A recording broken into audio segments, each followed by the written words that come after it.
పడి మెట్ల పైకెక్కి గుడికేగు భక్తులకు ఎదురొచ్చే బంగారు స్వామి ఇరుముడులు స్పృశించి శుభమును దీవించి జన బృందముల చేరే జగమేడు స్వామి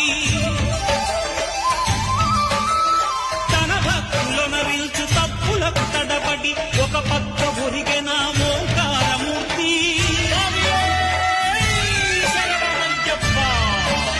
స్వాములందరూ తనకు సాయము కాగా ధీమంతుడై లేచే ఆ కన్య స్వామి